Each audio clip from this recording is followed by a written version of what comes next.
광고 하나 빠뜨린 게 있는데 윤순자 집사님 아들 되시는 우리 김성은 형제님 오셨습니다. 이따가 함께 식사하면서 인사 나누도록 하겠습니다. 오늘 말씀의 제목은 우리가 되찾아야 할 것입니다. 우리가 되찾아야 할 것 해서 시리즈로 몇 주간에 걸쳐서 말씀을 전하도록 하겠습니다. 본래는 주중에 하나님이 우리가 되찾아야 될 것 한 주만 설교하기로 했다가 수요일 날 새벽 기도 하다가 몇 가지를 더 주제를 주셔서 몇 주간에 걸쳐서 우리가 되찾아야 할 것들 좀 생각하는 시간들을 갖도록 하겠습니다. 여러분, 우리나라에 지금 이단 사이비가 참 많이 있습니다. 그래서 대표적인 이단 사이비가 바로 신천지이죠. 신천지의 한자가 뜻이 어떻게 됩니까? 새 신자, 하늘천, 땅지자죠. 새 하늘과 새 땅입니다. 그래서 저와 여러분들로 우리 예수님이 이 땅을 떠나시면서 저와 여러분들에게 이 땅에서 우리가 살아가지만 우리로 하여금 새 하늘과 새 땅을 바라보도록 우리에게 말씀을 주셨습니다. 우리가 예수 믿는 것이 힘들고 삶이 고달퍼도 우리가 오늘을 이겨낼 수 있는 이유는 바로 새 하늘과 새 땅에 대한 기대감과 소망이 우리 안에 있기 때문인 것입니다. 그런데 신천지라는 말을 우리가 쓸 수가 없는 겁니다. 왜요? 이단 사이비 이름이기 때문인 것입니다. 또 우리가 잃어버린 것이 있습니다. 기쁜 소식 교회라고 박옥수 목사입니다. 구원파라고 합니다. 박옥수 목사를 중심으로 해서 그 기쁜 소식 선교회라고 합니다. 그래서 그 기쁜 소식 무슨 교회, 기쁜 소식 서울교회, 기쁜 소식 부산교회 해서 기쁜 소식 이 구원파 박옥수 목사랑 관련된 그 구원파 교회들이 여럿 있습니다. 그러다 보니까 우리들도 복음이라고 하는 것이 사실 기쁜 소식인 것입니다. 복된 소리인 것입니다. 우리에게 참 기쁨을 주는 것인데 바로 구원파한테 우리가 그 기쁜 소식이라고 하는 것을 우리가 빼앗겨 버렸습니다. 그래서 여러분들이 교회에 나오셔도 사실 우리가 복음을 받아들이는 사람으로 복음이 주는 기쁨을 우리가 항상 누려야 되는데 그것을 구원파 우리 이단한테 빼앗긴 것 같습니다. 오늘 말씀의 주제와 관련되어 있는 우리가 사랑도 빼앗긴 것 같습니다. 사랑도 우리가 빼앗겼다 생각이 듭니다. 제가 가요를 거의 듣지 않습니다. 10대 때는 아예 가요 프로그램을 아예 보지를 않고 TV를 아예 쳐다보지도 않았습니다. 그런데 30살이 넘고 부목사를 하다 보니까 가요 중에도 아주 노래 가사말과 멜로디가 좋은 곡들이 있더라고요. 여러분 조용필을 아십니까? 목사가 지금 설교 중에 조용필? 그 조용필을 제가 잘 몰랐죠. 모르고 가요를 듣지 않았기 때문에 전혀 사실 모르는 사람입니다. 그런데 그 조용필이 불렀던 바람의 노래라고 하는 노래가 있습니다. 여러분 아세요? 바람의 노래. 나는 이 세상 모든 것들을 사랑하겠네. 교회가 여러분 잃어버린 것 중에 하나가 뭐냐면 사랑입니다. 그런데 원래는 이렇게 되어야 되는 겁니다. 뭐냐면 사랑에 관해서는 교회가 사랑은 이것이야 라고 말해줄 수 있는 기관이 바로 교회여야 되는 것입니다. 왜요? 하나님은 사랑이시기 때문인 것이죠. 그런데 성도들끼리 또 세상 사람들이 교회를 향해서 이런 말을 할 때가 있습니다. 교회에 사랑이 없어. 교회에 사랑이 없어. 여러분 이 말을 들을 때 여러분 사실 우리가 진짜 예수를 믿으면 우리가 눈물을 흘려야 됩니다. 교회에 사랑이 없다. 세상에 사랑을 우리가 빼앗겨 버린 것입니다. 그러니까 세상 사람들이 교회에서 사랑을 찾지를 못하니까 세상에서 남녀 간의 사랑, 친구 간의 사랑, 부모의 사랑으로 사랑이 왜곡되고 사랑이 변형되고 사랑이 변질됐습니다. 여러분 어떻게 생각하세요? 세상에 남녀 간의 사랑 이야기합니다. 여러분 언제 깨질지 모릅니다. 한 번 결혼했다, 2번 결혼하고 3번 결혼하고 셀 수가 없는 노릇입니다. 이제는 남자랑 남자가 결혼하는 세상이 됐습니다. 여성과 여성이 결혼하는 세상이 됐습니다. 그것을 사랑이라고 이야기합니다. 왜 그렇게 됐을까? 우리가 사랑을 빼앗겼기 때문인 것입니다. 그 바람의 노래의 가사가 그렇잖아요. 나의 작은 지혜로는 알 수가 없네. 내가 아는 것 살아가는 방법뿐이야. 보다 많은 실패와 고뇌의 시간들이 비켜갈 수 없다는 것을 내가 알았다면, 그 해답이 사랑이라면 나는 이 세상의 모든 것들을 사랑하겠다. 조용필이 그렇게 노래를 불렀어요. 돈도 벌고 사람들은 그 가사를, 노래를 들으면서 그래, 세상의 해답은, 모든 문제의 해답은 바로 사랑이야. 그래서 그 세상 사람들이 사랑을 다짐하게 됩니다. 조용필한테 사랑을 빼앗겼어요. 그런데 우리 하나님은 뭐라고 그러시는가? 뭐라고 그러시는가? 요한일서 4장 7절에 이렇게 말씀하지요. 사랑하는 자들아, 우리가 서로 사랑하자. 사랑은 하나님께 속한 것인즉. 사랑은 하나님께 속한 것인즉. 하나님께로부터 사랑이 나지 않은 것은 사랑이 아니라는 겁니다. 여러분, 사랑은 누구 거라고요? 하나님 거라는 겁니다. 그런데 일개 가수한테 사랑을 빼앗겼어요. 저 TV 앞에 나오는 남녀 탤런트들, 청춘 남녀들한테 우리가 사랑을 빼앗겼다고요. 복지기관을 세워서 남들을 도와주는 사람한테 우리가 사랑을 빼앗겼습니다. 여러분, 우리는 엄청나게 자존심 상해해야 되는 것입니다. 사랑은 하나님께 속한 것인데, 하나님께로부터 우리는 난 자들인데 우리가 세상 앞에 사랑을 빼앗겼다. 여러분, 어금니를 깨물고 정말 우리는 가슴 아파해야 되는 것입니다. 세상 사람들이 그렇게 나는 이 세상의 모든 것들을 사랑하겠다고 노래방에서 아무리 목청껏 노래를 불러도 여러분, 사랑이 그렇게 쉽지 않습니다. 사랑이 마음대로 되지 않습니다. 길을 걸어가는 사람들을 붙잡고 다 물어보세요. 사랑하기가 쉽냐고. 하나같이 다 힘들다고 이야기합니다. 왜 그런 줄 아십니까? 그들의 사랑은 하나님께로부터 나오지 않았기 때문인 것입니다. 하나님께로부터 나오지 않은 사랑은 거짓된 사랑인 것입니다. 그러면 여러분, 저와 여러분들이 하나님께로부터 난 사람들입니다. 여러분 속에 사랑이 있으십니까? 그러면 우리는 이렇게 이야기할 수 있어요. 세상 사람들은 사랑하기 너무 힘들어 라고 말할 때 우리는 그렇게 이야기하는 겁니다. 그치, 내 힘으로는 사랑하기가 힘든데 그래도 나는 하나님 사랑 받았기 때문에 나는 사랑할 수 있어. 이것이 우리 예수 믿는 자들의 입술에서 나와야 되는 고백이 돼야 되는 것입니다. 세상에는 사랑이 없기 때문에 보복을 하고 원수를 짓는 겁니다. 반드시 갚아주죠. 그런데 하나님께로부터 난 사람들, 사랑을 아는 사람들은 어떻게 해요? 보복하지 않아요. 보복하고 싶은 마음이 진짜 많이 들죠. 그런데 사랑이 보복하는 것을 멈추게 하는 것입니다. 그런데 예수 믿는 사람들도 얼마나 보복을 잘하는지 똑같습니다.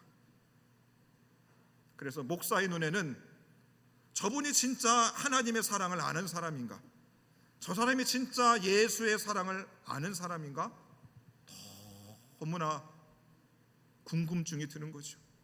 목회를 하면 할수록 정말로 마음을 다해서 말씀을 전한다고 하는데도 저분들한테 사랑이 있는가, 진짜 하나님의 사랑을 아는 사람인가, 거기에 너무 마음이 아플 때가 있습니다. 그리고 제 속에도 그렇게 하나님 사랑을 안다고 삶을 바쳐서 목사가 됐는데도 제 안에 여전히 사랑이 없는 것 때문에 여러분 얼마나 많이 우는 줄 모릅니다. 제가 1부 예배 마치고 2부 예배 전에 제 아내한테 물어봤습니다. 여보, 내가 사랑이 있어? 순간 두근거렸어요. 아내가 1.5초 동안 말을 안 합니다. 무슨 얘기예요? 너 사랑이 없어라는 얘기인 거죠. 그런데 이렇게 얘기를 해줬습니다. 그래도 투박한 사랑이라고 얘기를 해줬습니다. 우리가 진짜 하나님께로부터 난 자라고 한다면 우리들 속에 세상 앞에 사랑을 빼앗기고 내 속에 사랑이 없고 내가 가족들과 교회 성도들과 이웃들을 볼 때마다 내 속에서 그들을 용납하지 못하는 것 때문에 괴로워하는 것이 하나님의 사랑을 받은 자의 마땅한 모습이라는 사실을 우리는 깨닫게 된다는 겁니다. 그러면 여러분, 제가 40년 조금 더 살았는데 어렸을 때보다 점점 세상은 사랑이 식어지고 사라지는 것 같습니까? 여러분은 어떠세요? 점점 세상에 사랑이 많아지는 것 같습니까? 적어지는 것 같습니까? 많이 적어지고 있어요. 근데 우리 예수님이 이것을 예언하셨습니다. 마태복음 24장 12절에 이렇게 말씀합니다. 마지막 때에 불법이 성함으로 많은 사람의 사랑이 어떻게 된다? 식어지리라. 예수님이 마지막 때에 무슨 일이 일어날 것입니다 라고 물어보는 제자들 앞에 대답하신 것입니다. 불법이 성함으로 많은 사람의 사랑이 어떻게 된다? 식어질 것이다 말씀하셨습니다. 자, 불법은 뭐라고요? 죄는 불법이라 했어요. 자, 우리가 살아가고 있는 시대는 마지막 때입니다. 그러니 죄는 많아지고 사랑은 줄어들고 사라지고 없어지는 것입니다. 여러분 어떠세요? 죄는 더 마지막 때겠냐고 활개를 칩니다. 그런데 우리 속의 사랑은 점점 식어지고 있어요. 여러분 심장 한번 손 한번 대보세요. 사랑이 식었는지 뜨거운지 빨리 내리세요. 손이 얼어버릴 것 같습니다. 우리 속에 하나님의 사랑이 없어요. 말은 참 잘합니다. 누가 말 잘하는 줄 아세요? 목사가 말은 참 잘합니다. 그런데 사랑이 없어요. 그러므로 사랑은 점점 식어져 내립니다. 점점 식어지고 있어요. 사랑이 없어지면 여러분 어떻게 됩니까? 죄가 더 많아지는 겁니다. 여러분 죄가 많아지니까 요즘 우리나라 보니까 마약 많이 하더라고요. 이제 젊은 친구들 지하철에서도 마약하고 뭐 어디서도 술집에서도 마약하고 이제 큰일 났습니다. 이제 불법으로 총이 수입돼 가지고 이제 총으로 살인 사건들이 우리나라 뉴스에 이제 곧 있으면 등장하지 않을까 그 두려움이 있어요. 죄는 점점 많아집니다. 왜요? 사랑이 식어지니까. 자, 사랑이 없는 곳에 여러분 가장 큰 특징이 뭔지 아세요? 정죄라고 하는 것입니다. 죄인으로 정한다는 것이죠. 자, 정죄라고 하는 말은 이런 뜻을 가지고 있답니다. 죄인으로 규정한다. 죄가 있다고 공시적으로 선언한다라는 뜻입니다. 원어로는 카타크리마, 단순히 죄를 묻는 차원이 아니라 재판 결과에 따라 내려지는 형벌 또는 심판의 행위를 말하는 겁니다.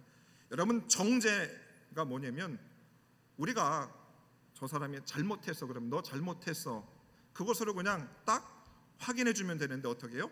너 잘못했으니까 너 지옥 갈 거야. 너 처벌을 받아야 돼. 비난하고 그 사람을 심판하는 것까지를 뭐라고 그런다? 정죄라고 하는 것입니다.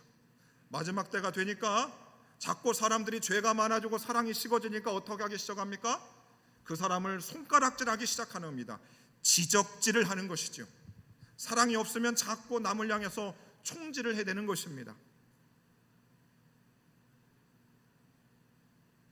고소와 고발이 난무하는 것이죠. 네가 잘못했어. 네가 잘못했다니까. 사랑이 많은 가족은 어떻게 하는 줄 압니까? 아빠의 허물을 아내가 감싸줍니다. 엄마의 허물을 자녀들이 감싸줍니다. 자녀의 허물을 부모가 감싸줍니다. 엄마 괜찮아. 아빠 괜찮아. 아들아 괜찮다. 우리가 그런 가정을 다 꿈꾸며 결혼도 했어요.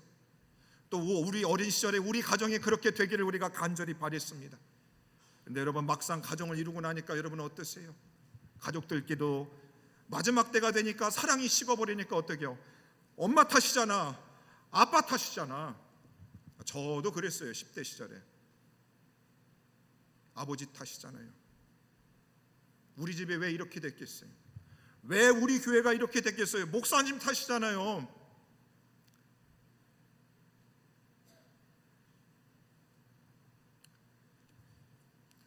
여러분, 심판과 재판은 누가 하시는가? 형벌은 누가 하시는가? 저 서초동의 대법원에 있는 대법관들이, 헌법재판관들이 하는가? 그들도 공정치 못합니다. 그 심판은 누가 하실 수 있는가? 오직 하나님만이 하시는 것입니다. 제가 여러분 당회장이 됐다고 교인들을 제가 치리할 수 있는 치리권이 있다고 그래서 당신 죄질렀으니까 교회 나오지 마, 여러분 함부로 한다는 게 말이 됩니까? 그럴 수 없지요. 심판자는 하나님인 겁니다. 그런데 이 세상을 가만히 보세요. 여러분 회사를 보시라고요. 어디를 가든지 다 지적질이에요. 다 정죄하는 겁니다. 그러니까 사람들이 얼마나 마음에 상처를 입는지 몰라요. 너무 아파서 눈물도 이제 마르지를 않잖아요. 그렇죠? 너무 많이 흘려서. 그러니까 사람들이 방어복을 치는 거죠. 언제든지 공격할 준비가 되어 있습니다. 너 나한테 지적질하면 나도 2배로 갚아준다, 이렇게 하게 되는 것입니다. 세상은 여러분 그럴 수 있다고 치십시다. 하나님은 그런데 교회는 그러지 않기를 바라고 하나님이 그래서 교회를 이 땅에 세우신 줄로 믿으시기를 바랍니다. 자, 우리 성도님들 남을 향해서 지적질 잘하시는 분 손 한번 들어보세요. 양심들은 있으시네요. 아무리 지적질을 잘했던 사람이라 할지라도 교회 공동체 안에 들어와서 하나님의 사랑을 조금이라도 경험을 하는 사람들은 절대로 이 손가락을 남한테 할 수 없는 겁니다. 나한테 하는 겁니다. 여러분, 에덴교회가 왜 성장 부흥 발전이 안 될까요? 엄태근 목사 때문에 그런 겁니다. 다른 사람 얘기하지 마시고 엄태근 목사 얘기를 하시면 돼요. 왜 아직도 우리 교회 안에 정말로 하나님의 사랑이 넘쳐나지 않는가? 엄태근 목사 때문에 그런 것입니다. 그래서 여러분 기도할 때 하나님 엄태근 목사를 좀 바꿔주세요 라고 기도하셔야 되는 거예요. 사랑이 넘치면 여러분 이러는 겁니다. 세상에선 그러잖아요. 야, 이제 너 그럼 너무한 거 아니야? 좀 그만해야 되지 않겠어? 안 돼! 더 해야 된다니까. 하나님의 사랑을 알면 그래, 그만해야지, 이만하면 됐다, 이런 마음이 들어야 되는 겁니다. 주일 예배를 드리고 11조를 하고 뭐 새벽 예배를 드려도 나 가만두지 마, 나 또, 그러면 곤란한 거지요. 곤란한 겁니다. 우리 예수님이 누가복음 3장 37절에서 우리에게 이렇게 말씀합니다. 비판하지 말라, 그리하면 비판을 받지 않을 것이요, 정죄하지 말라, 그리하면 너희가 뭐를 받지 않는다?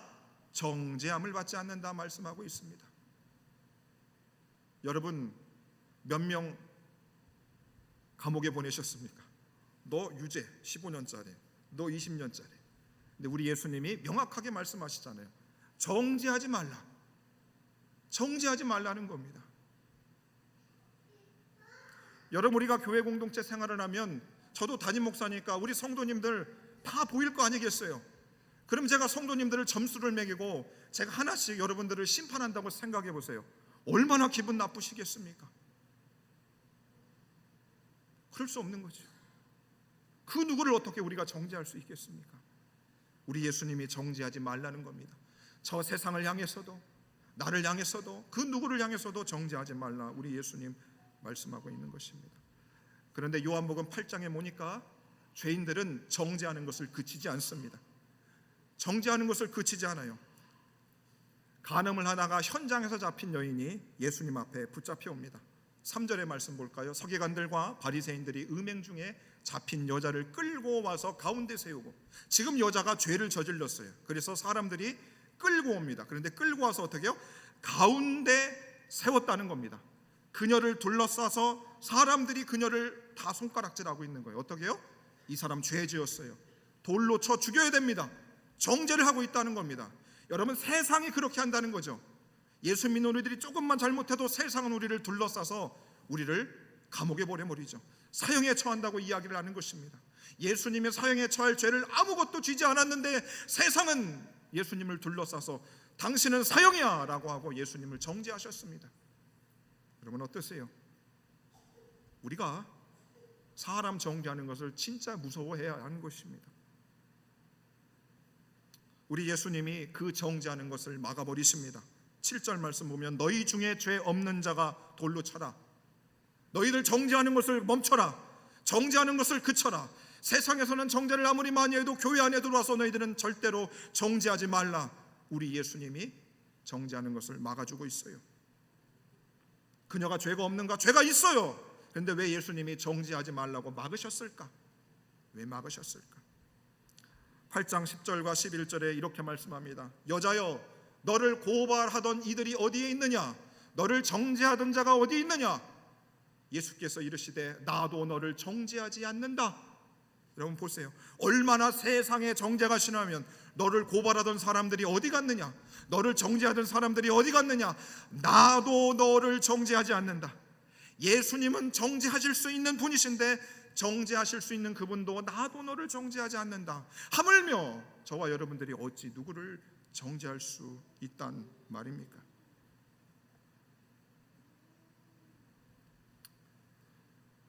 사도 바울은 내가 죄인이라서 내가 마땅히 정죄받을 것을 알았어요. 그런데 예수님이 자신의 정죄하는 것을 막아준 것을 통해서 그는 얼마나 주님 앞에 감사했는지 모릅니다. 그래서 그가 로마서 8장 34절에서 이렇게 고백합니다. 다 같이 한번 읽어볼까요? 시작. 누가 정죄하려? 죽으실 뿐 아니라 다시 살아나신 이는 그리스도 예수시니 그는 하나님 우편에 계신 자요 우리를 위하여 간구하시는 자이시니라. 누가 정죄할 것인가? 여러분 지금도 교회 오기 전에 여러분들을 향해서 손가락질을 하는 사람들 가슴속에 있습니까? 없습니까? 여러분 향해서 손가락질 하는 사람 있어요? 없어요? 있어요? 없어요? 아니 교회 바깥에서 사석에서는 말씀들을 잘하시는 분들이 설교 중에는 말씀들을 안 하세요. 여러분 우리를 향해서 얼마나 많은 지적을 하는 사람들이 많습니다. 마귀도 우리를 향해서 지적하죠. 야 네가 장로냐? 야 네가 목사냐? 네가 권사냐? 그렇게 사는데도 계속 지적질을 합니다. 그런데 어떻게 해요?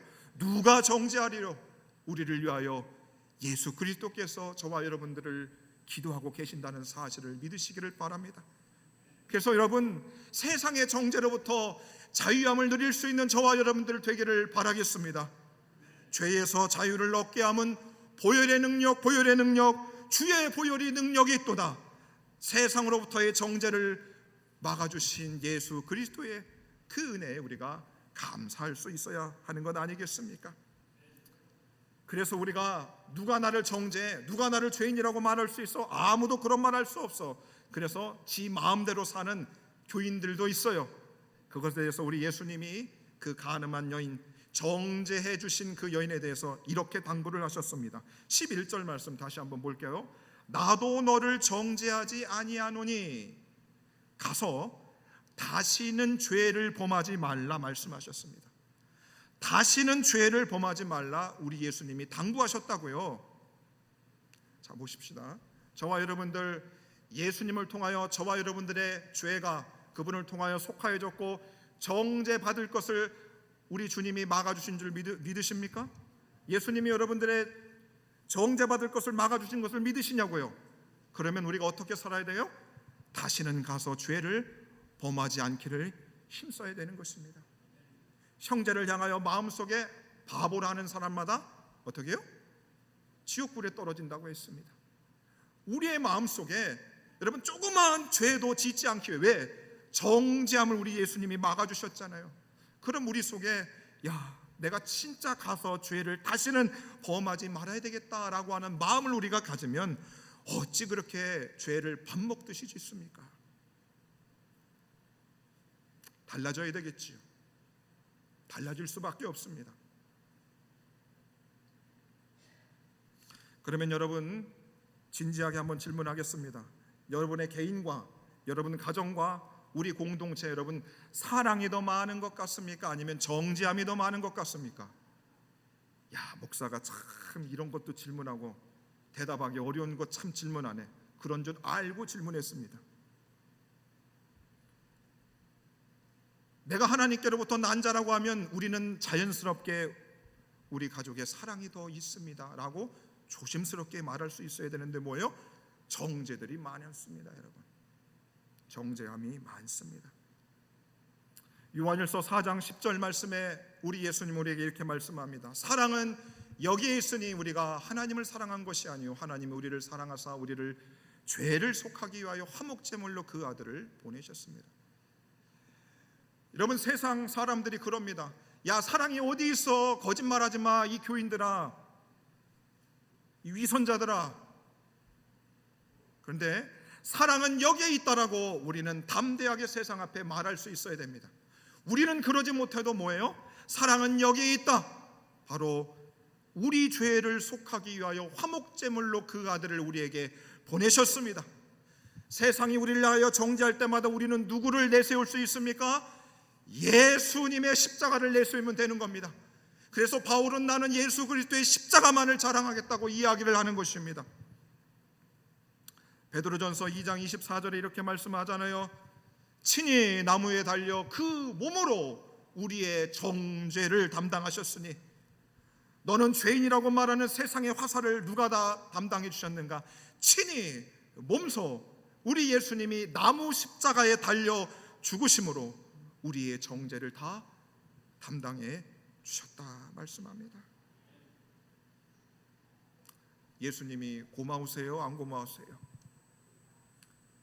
여러분, 예수님의 십자가가 그 정죄를 받아주지 않으면 우리는 정신병 걸려서 살 수가 없는 사람들입니다.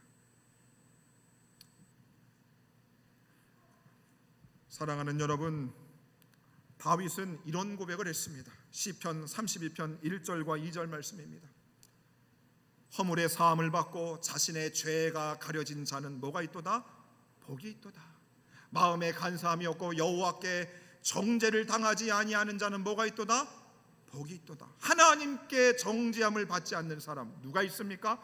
모든 사람들이 다 죄를 범하였음에 하나님의 정죄를 받아야만 됐는데 우리는 나무에 달려 그 피를 다 쏟으신 예수 그리스도를 통해서 하나님께 정죄받지 않는 사람들이 되었음을 믿으시기를 바랍니다.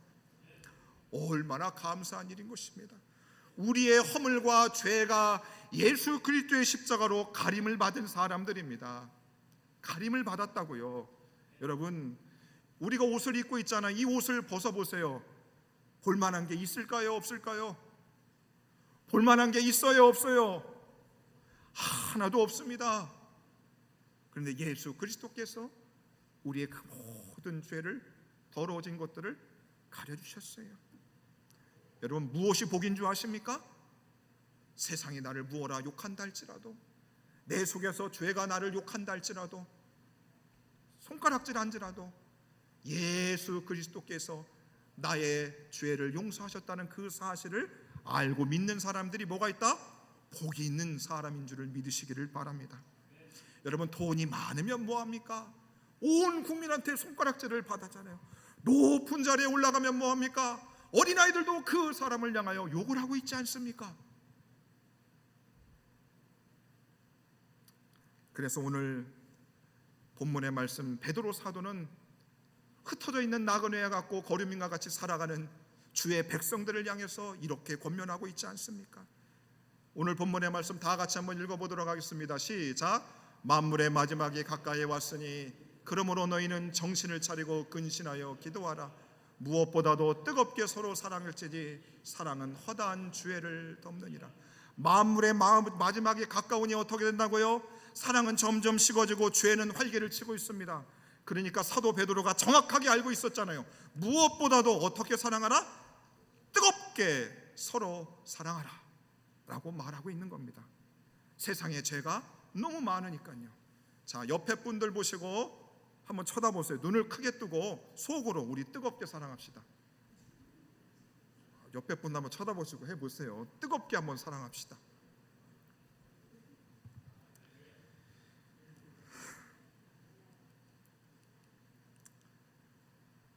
마지막 때에 그래서 교회가 여러분 할 일들이 많습니다. 복음을 전하고 아이들을 키워야 되고 구제를 하고 선교를 해야 됩니다. 근데 그 출발점이 어디에 있다고요? 뜨겁게 서로 먼저 사랑을 해야 뭐가 돼도 되지 않겠어요? 그러니 제가 여러분들한테 전도하라고 많이 강조하든가요, 안 하든가요? 안 했잖아요. 그렇죠? 제가 왜 여러분들한테 전도하라고 선교하라고 왜 말 안 한 것 같아요? 아니, 사랑도 안 하고 있는데 무슨 뭐 전도고 선교입니까? 무슨 뭐 다음 세대예요. 잠언 10장 12절의 말씀을 보면 이렇게 말씀합니다. 미움은 다툼을 일으켜도 사랑은 모든 허물을 덮느니라. 모든 허물을 덮는다 말씀하고 있습니다. 여러분, 때려 죽어도 우리의 힘으로는 절대로 사랑할 수 없습니다. 예수 그리스도의 십자가를 알 때에만, 그 하나님의 사랑을 알 때에만, 그것이 내 속에서 충만할 때에만 우리는 나도 사랑하고 가족도 사랑하고 교회도 사랑하고 이 나라 이 민족을 사랑할 수 있는 것입니다. 조용필이가 그렇게 불렀던 이 세상의 모든 것들을 사랑할 수 있는 길이 예수 십자가로부터 나오는 줄로 믿으시기를 바랍니다. 사랑하는 여러분, 여러분들은 다른 사람들의 죄와 허물을 얼마나 덮어주고 있습니까? 사랑이 없으니 뭐 그냥 까발리지 뭐. 그냥 까발리는 거지 뭐. 고린도 사랑에 대해서 수많은 사람들, 위인들이 많은 격언들을 만들어냈습니다. 그런데 오늘 이 성경에 나오는 성경 본문만큼 사랑에 관해서 아주 아름답게 말씀하신 구절은 없습니다. 제가 읽어드립니다. 여러분 잘 생각해 보세요. 사랑은 오래 참고, 사랑은 온유하며 시기하지 아니하며, 사랑은 자랑하지 아니하며 교만하지 아니하며 무례히 행하지 아니하며 자기의 유익을 구하지 아니하며 성내지 아니하며 악한 것을 생각하지 아니하며 불의를 기뻐하지 아니하며 진리와 함께 기뻐하고 모든 것을 참으며 모든 것을 믿으며 모든 것을 바라며 모든 것을 견디느니라 말씀합니다. 요한일서 3장 18절에 이렇게 말씀하죠. 자녀들아, 말과 혀로만 사랑하지 말고 행함과 진실함으로 하자, 그런 겁니다. 여러분, 오늘 하나님이 저와 여러분들을 향해서 되찾아야 할 것들을 말씀하고 있습니다. 무엇을 되찾아야 될까요? 우리 속에 하나님의 사랑을 여러분 되찾아야 되는 것입니다. 여러분, 그 사랑을 오늘 말씀을 통해서 여러분 잘 되찾을 수 있기를 바랍니다. 그리고 우리 속에 사랑이 있으면 하나님이 저 바깥에서 사랑 없어 헤매는 많은 사람들을 우리에게 붙여주실 것입니다. 붙여주실 것이에요. 제가 말씀드렸죠. 아직 우리 안에 사랑이 없어서 주님이 이곳에 많은 빈자리를 허락하신 줄로 그렇게 허락하신 거죠. 그래서 바라옵기는 저도 여러분들을 더 많이 사랑하고 여러분들도 정말 주님을 더 사랑하고 그래서 남들을 더 많이 사랑해서 이웃과 민족과 열방 앞에 주님의 귀한 사랑을 드러낼 수 있는 귀한 교회와 성도님들이 되시기를 주의 이름으로 간절히 축원해 드리겠습니다. 함께 우리 말씀을 놓고 찬양하겠습니다. 이 찬양이 여러분 세계 선교라고 하는 주제를 가지고 있어요. 그런데 세계 선교 생각하지 마시고 지금은 나를 생각하세요. 내 속에 하나님의 사랑이 없는 것을 안타까워하시면서 나를 생각하면서 찬양 부르십시오. 제가 16살 때 이 찬양을 피아노 반주로 들었는데 그때 얼마나 울었는지 몰라요. 예수님의 사랑을 평생 전해야 되는데 세상에 예수님과 하나님의 사랑을 널리 알려야 되는데 참 나도 사랑을 못했구나. 얼마나 죄스러운지 모릅니다. 말씀을 준비하면서도 와, 아직도 내가 멀었구나. 그것이 너무 가슴 아팠어요. 우리 이 찬양 부르시면서 하나님, 내게 하나님의 사랑을 알게 하소서, 그런 마음으로 함께 찬양합니다. 1절과 2절 찬양합니다.